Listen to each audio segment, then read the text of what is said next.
Welcome back to SoulNet, friends. Do you ever wonder why the health practices that work for some of your friends or loved ones don't work very well for you? Well, today on the pod, we are exploring the ancient wisdom of Ayurveda, the science of life, and how its personalized approach to wellness and simple practices can help us tap into the messages from the body and mind, learn to self-regulate, and open us up to better health and healing in body, mind, and spirit. There are 3 primary doshas that we will talk about today, and they are Vata, Pitta, and Kapha. Vata doshas are primarily made up of the elements of air and space. And I like to think about them like the race cars of the world. They are fast and light and zinging all over the place. So your Vata friends tend to be naturally very thin in frame. They tend to be always cold and dry. Mentally, they tend to be the ones that are prone to anxiousness, mostly because they are always on the go. They are the creatives of the world. They've always got a new project that's happening. Pitta doshas are made up primarily of the elements of fire and water.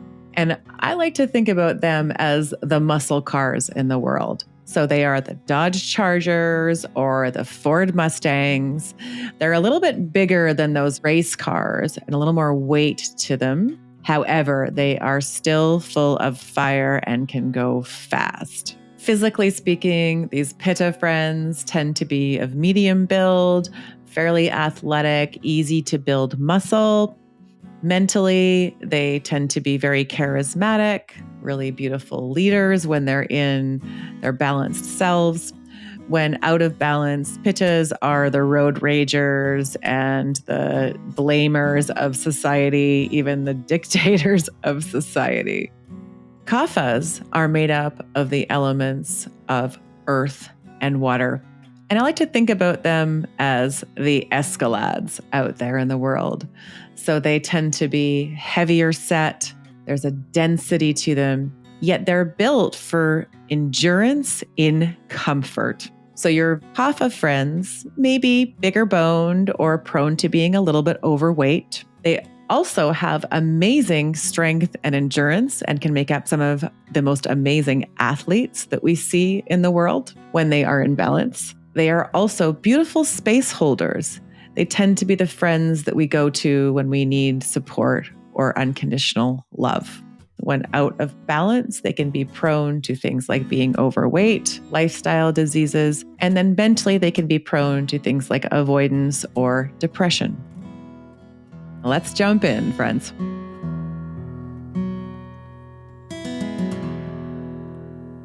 It's interesting because Dayna and I did a dosha quiz. I think we were talking about it in another episode, but I just found it so fascinating because Vata is my primary dosha and Pitta is my secondary. And so what I realized is that Pitta is like the fire, right? The productive, like go, go, go, the jumping in and competitive spirited and, all of that. And so I have that as my kind of secondary dosha.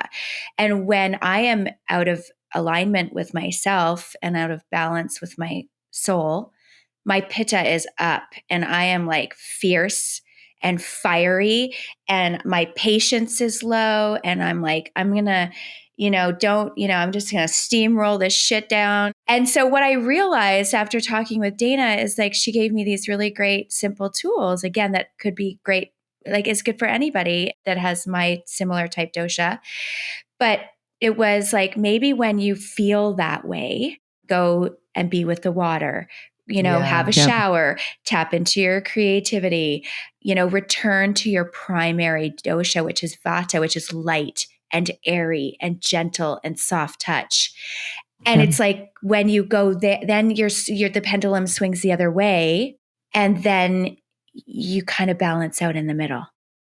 So you're like calming the fire with the water. Exactly. So that's always, you think about the elements come in pairs for the doshas. So if you've got too much of something, what can you bring in to keep it balanced, right? It's Yeah. like chemistry. Yeah, yeah, Yeah. yeah. And kaphas tend to be, I love this kapha one, because they tend to be that lethargy or that kind of, they can get stuck. They can go into deep depression and stuff like that too, as far as some of the mind side of things. And if you think about, they're made up of earth and water. And if those ratios of earth and water are wrong, you get like heavy mud stuck, right? So you got to lighten the soil up a little bit. And when the soil is ripe, which relates to the microbiome as well too, is that all of a sudden you have this beautiful place where everything can prosper and grow. Yeah. If it's a shitty soil, it's not going to grow. Wow, that's so cool. Like kaphas provide so much nurturing if Yes. their own energy is unstagnated, so to speak. Because I noticed with Dario, he actually shares this with me, is that he feels like winter, he goes into hibernation. He goes into that kind of stuck, kind of like slog through the mud. And then spring comes and it's like, bing, mountain biking, and like earth spring everywhere, and like it's just like back to life. But that winter hibernation is really intense for a kapha. And so he needs to bring more spice and more heat into wintertime. We also have to be aware of the propensity to go out of balance during those seasons, because the elements are mimicking what's happening inside us. And so that's where those laws, not laws, but of opposites come in, right? Like, and again, this is where it all becomes really, really organic and natural too, even from a movement piece. Like, oh man, I am feeling lethargic and like stuck today. Oh, I'm going to do a spicy workout today. Like, I'm not going to do like a slow nature walk. I'm going to pep shit up a bit, and not necessarily for a long period, but like I'm going to give myself a 20-minute sweat it out kind of a thing. Yeah. Or you bring in like some Kapalabhati, like you're bringing in some fire. If you got too much dampness, if you heat that, it all of a sudden starts to dry the soil like the sun does to the earth. Like they're all correlations that when we start to think about it logically, it's actually like, oh, that makes sense. Wouldn't this be amazing to do with your kids? Like a dosha quiz? Yeah. Like have your young adults understand, because now they're getting into the pitta phase. Yeah. I stand by our intuitive nature as kids, really understanding all of this without having to give language to it. They know what actually pacifies, until I think trauma hits, until something starts to deviate from that natural place of wellness. And that's why when we do dosha quizzes, we look at what your original constitution was before trauma or illness struck, because that is your healthiest expression. Once trauma comes into play or illness comes into play, that's more the vikriti. That's something has changed your original constitution already, either in the mind or the body has been affected already. What are some of the discovery ways or techniques that you use to help people find their primary before the trauma? Because that's like fascinates me as a trauma informed counselor. Like how do you help people find that? So it's actually a fairly simple process. So I have a sheet of like questions that we kind of fill out, that there are certain qualities that show up for all of the different individual expressions of the doshas. So, kaphas tend to have like really, beautiful dewy skin, and they have like really lustrous kind of thick hair. Frames. So things like, when we look at, people that we say, oh, they're like, you guys are really thin and light. Well, fucking vatas are thin and light. So you see them in these physical expressions. So there's some questions that you go through to develop the prakriti. Sometimes it can get hard. Like I've had clients where I've had to ask them to consult like parents if they're still alive, because depending on what has happened to them, they may not even remember who they were as a young child. So maybe they were actually naturally thin and light, but maybe they developed, eating habits as a coping mechanism. So they've gone into a kapha imbalance per se, or something like that. So sometimes you have to go a little bit deeper than that. once you do get to know somebody, you can also see when kind of these qualities start to come out. So that's for doing the primary. And then to determine where you are now, there's another quiz that actually looks at the signs and symptoms of imbalance within the individual doshas, both in body and mind. And then we use that as a corrective. And really, the intention behind it is to bring you back into balance within your original dosha. Like, so that's why Megan got the prescriptive of like, okay, you're vata, but your pitta is out. So I'm going to give you some tools for you to help balance pitta. And then once pitta is back into balance, then we work her back into her vata pacifying habits, because that's where she's going to be her healthiest expression of herself in body and mind. So you have to kind of work on the imbalances, and then you kind of like, it's move your way back. It's an educational process that goes along with it. So you've got those tools, and that's where I come in, and you build the self-awareness around talking. Like, you guys are also self-aware of what's going on within your bodies, but often you have to teach people like, what does that feel like? And so this is where these aspects of the elements of like, well, do you feel stuck? Do you feel like you have a hard time getting going? Are you overweight, right? Are you having like different aspects of pain or different things showing up in your body? Then that tells me that, okay, this is what's happening. So I need to use the language with that client so they can start to become aware of like, oh, I'm feeling this way. Oh, okay. So I need to keep going with these certain practices until things start to shift and change. Does that answer that? It does. Yeah. And so it's like you're using the body's feedbacks of like stuckness or stagnancy or inflammation, or like even like things like phlegm or Yes. like other physiological feedbacks that are showing you what doshas are out of balance. Yeah. Absolutely. Also, the mind piece was really important. There's questions that are, how you're feeling emotionally, how you're processing information right now.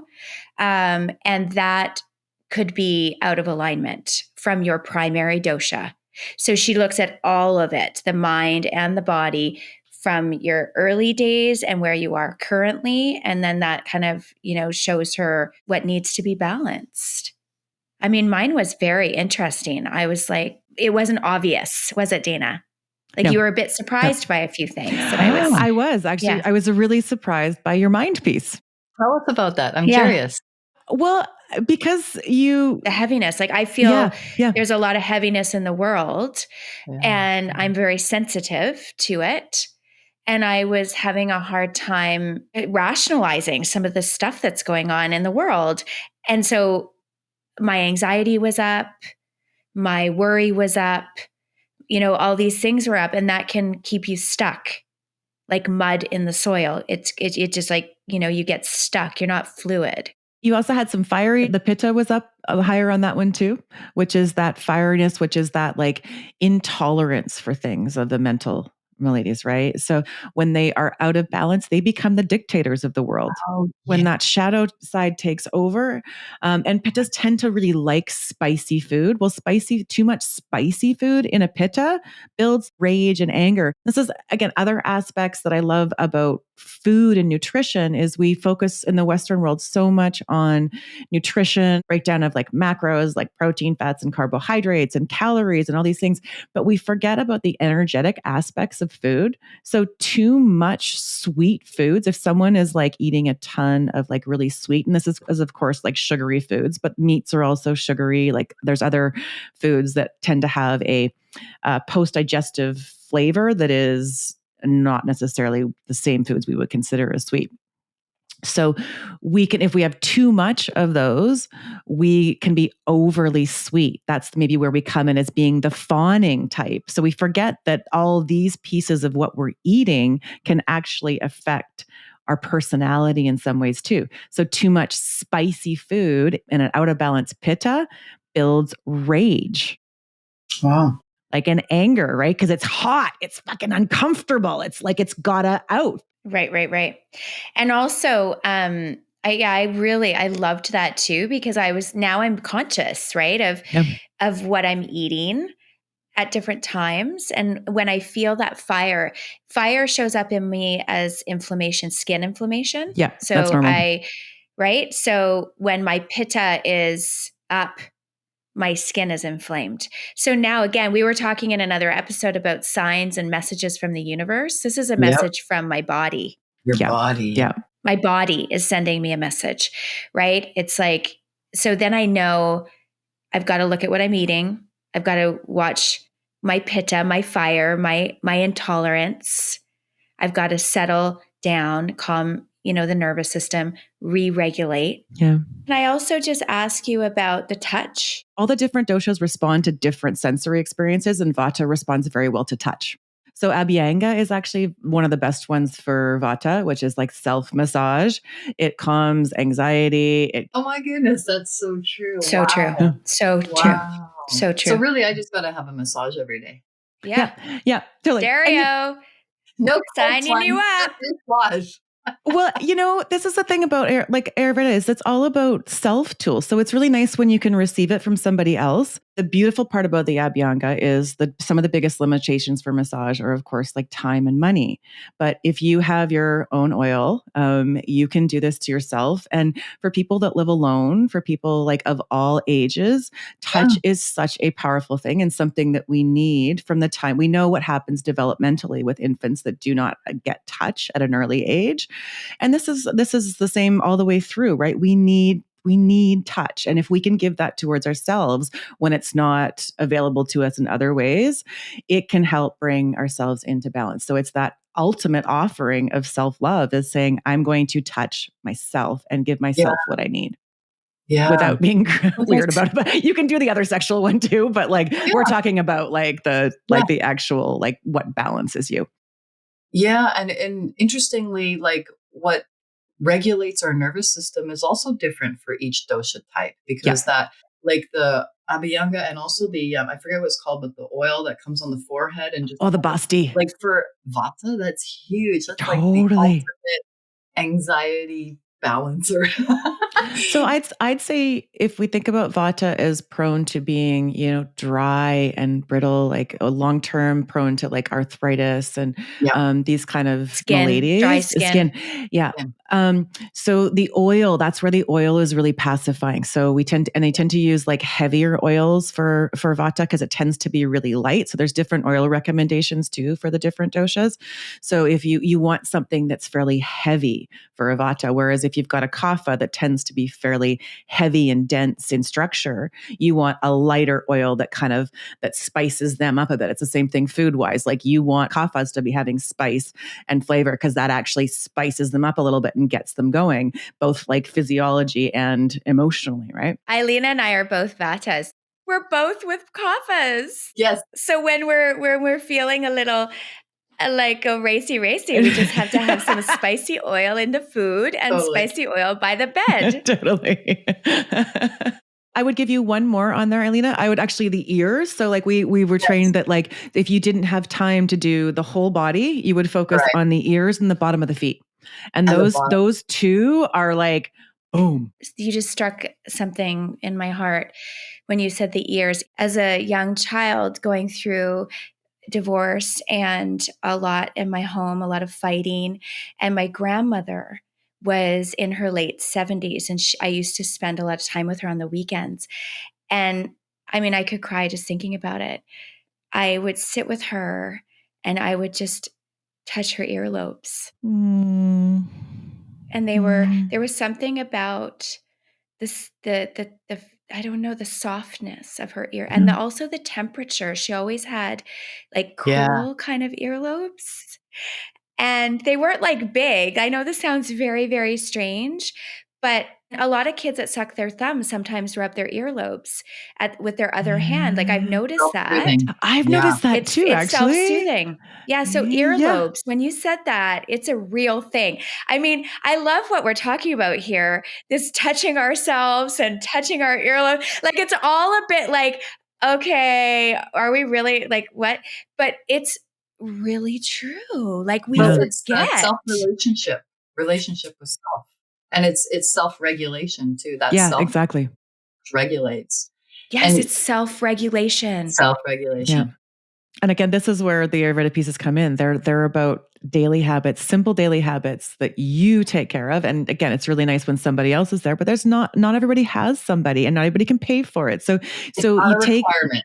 It's no, not a requirement. no, Yeah. you take the Yeah. limitations out for people. I just want to share a story, Meg, about the soft earlobes. You reminded me of a childhood memory. I used to take my grandmother's hand when we were watching TV, and it regulated me to touch her soft folds of her skin on her hands. Oh my goodness. Like it's a regular, I think Vatas regulate your touch. Yeah, they do. They do.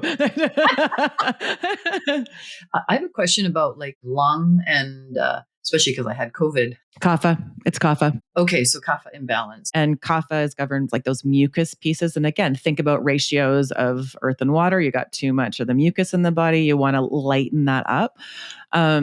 So were you wondering some practices, Islena, that could kind of use? And for our audience too, like if they're noticing respiratory stuff or healing from respiratory or autoimmune illnesses or illnesses related to respiratory or kapha imbalance in general. Yeah. So from a food perspective, think about kind of light, more drying foods. So where, Vata, you want to bring in more kind of moistening things because they're prone to dryness. When you've got kind of dampness, you want more drying foods. So a vegetarian diet is highly, suggested.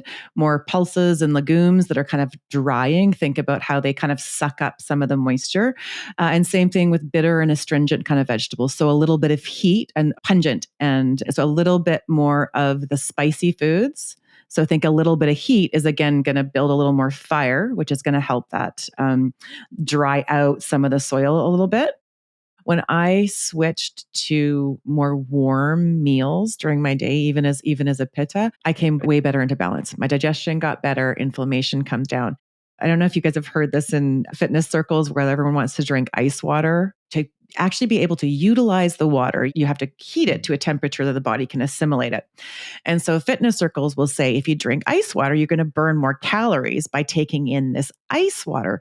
Well, actually the exact opposite is happening, especially in our climate here, Islena. Like you're dampening the fire. If we equate digestive health to our overall health and the importance of that, anything that's going to dampen that fire is not going to be good for us. We want that as healthy as can be. So room temperature water is the better one because your body can naturally assimilate it. Right. From practices, same thing. So short and sweet, a little more aggressive type movements. So something where you get the heart rate up for a shorter period of time.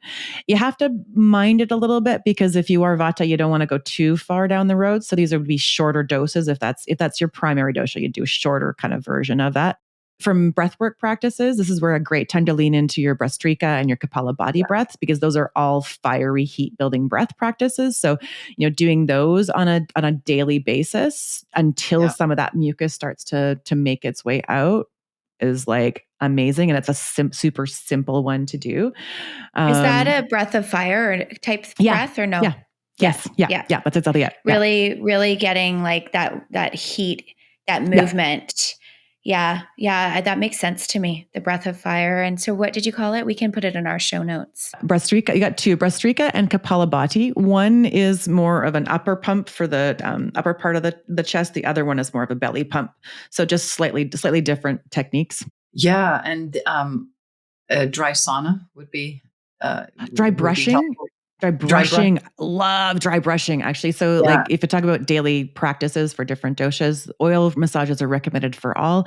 I actually love the dry brushing for kaphas, especially because it's stimulating. So think about anything that's stimulating is going to start to get either movement, it's going to start to move mucus, it's going to get the system kind of back on board. The other piece on the vegetarian diet that I would highly recommend, and this Western medicine supports this one too, is like watch the dairy and not a lot of fat, not as many fats, lower on the fats, lower on those kind of things that might help form mucus too. So if you've got that imbalance kind of going on, just for the short term, cut some of those guys out. Okay.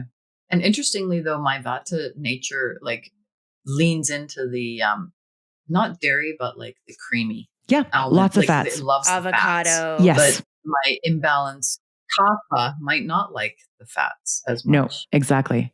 Interesting. So that's there's like an internal conflict there. It is. So when your kapha's out, a little bit less. So still healthy fats. We all the doshas need healthy fats. All of us need healthy fats.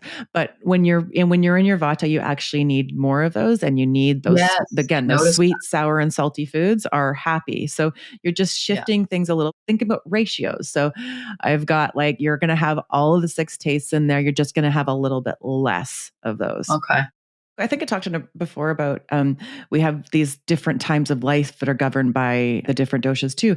And we are moving into the vata time of our life. It is the lifeline. It is our prana, right? Vata governs all of those, like when we stop breathing, we die, right? So it governs the breath. It's movement outside. Think about like air and space. It's movement outside. So anything that is moving in our physical body is also vata. What are the stages of life correlating to the doshas? I'm curious. Like you were saying, younger is the kapha. Yeah. And then when our structure is developing. Yeah. Structure is developing. And then midlife tends to be pitta. You think about all the fire. So that's where you're actually creating and you're diving into productivity and getting that fire going and into those productive years. And then vata is the later stages of life. And that's when we kind of start to go into decline. It's when we're actually supposed to go into more of the ideation and the creativity and embrace that part of our life as we're preparing for death. It's also why we're recapitulating our life. We're getting ready to return to wherever we're going. You know, the experience side of Ayurveda is so profound. It's like you have to try these things and you start to understand your body a little bit and the things that send you off. And to your point earlier, Alina, that like, you know, we have primary doshas, we have secondary doshas, but we have all of the elements in all of us. So we all have each of those. Right. I mean, it's the original medicine before TCM, before anything else. I mean, yoga came from Ayurveda. Yeah. So these are just incredible ways to help us self-regulate. And I just love these tools and I'm very grateful. Ayurveda offers us a beautiful perspective into the interconnectedness of all things. It teaches us that health isn't merely the absence of illness or symptoms, but a higher state of consciousness that allows vitality, well-being, creativity, and joy to flow into our experiences. Thank you for joining us today for this brief exploration into its practices and wisdom. We are all wellness practitioners here on the pod.